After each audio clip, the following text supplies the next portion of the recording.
one of the professors, Buster Olney, going to be part of tonight's broadcast. And in commercial break, he's like, man, what about this series? All the runs, all that's at stake right now. And Buster, these teams have combined to score 35 runs over the past 2 games. How does this affect pitcher management going into tonight? Yeah, Gary, this has been like a baseball version of a steel cage match with everything that's going on. Absolute mayhem.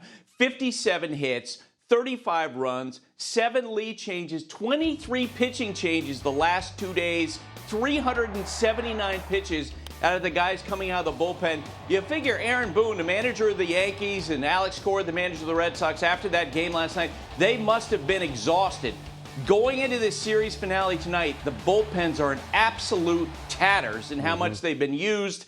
And so tonight, both managers need long outings from the starting pitchers. Tanner Houck, Carlos Rodon for the Yankees. These are 2 guys who've been struggling of late. It could be another steel cage match. Last night felt like a pre-pitch clock game. 3 hours and 40 minutes. Both teams needing some help.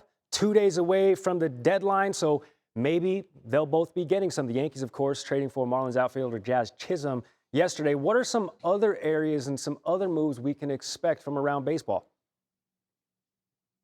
So the theme is desperation. And I think the most desperate team in the marketplace right now, the New York Yankees, because of their need for bullpen help. Look, they could definitely use a left-hander, someone like a Tanner Scott of the Miami Marlins, a lefty who misses bats. But they're also, according to people I've spoken with, talking about adding a right-handed reliever. They could use a corner infielder, someone like Isaac Paredes. The Red Sox are also looking for help. They're desperate. They're looking to augment their roster before the deadline, a right-handed hitter, and on top of that, bullpen help. Their bullpen, since the All-Star break began, has been absolutely beaten up. They need more experience because of the absence of Chris Martin. The Seattle Mariners are desperate for another bat. They added Randy Arozarena in that deal that they made a couple of days ago, but they could use more help, especially at a time when they don't have Julio Rodriguez. J.P. Crawford, their shortstop, is out, so they're out in the marketplace looking for a bat. And the Los Angeles Dodgers are looking for a starting pitcher. They got Clayton Kershaw back. Tyler Glasnow has come back, but they don't know what they're going to get out of Yoshinobu Yamamoto the rest of the year because of that shoulder injury.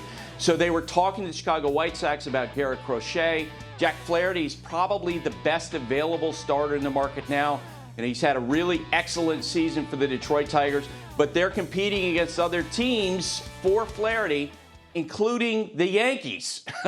So leading up to Tuesday's trade deadline, a lot of teams trying to be active in what is, generally speaking, a very small pool of players who are available. Yeah, let's certainly contextualize the desperation for pitching help. Since July 1, Dodger starters, a 5.31 ERA. That's the 5th worst in the majors. That is Buster Olney, one of the best.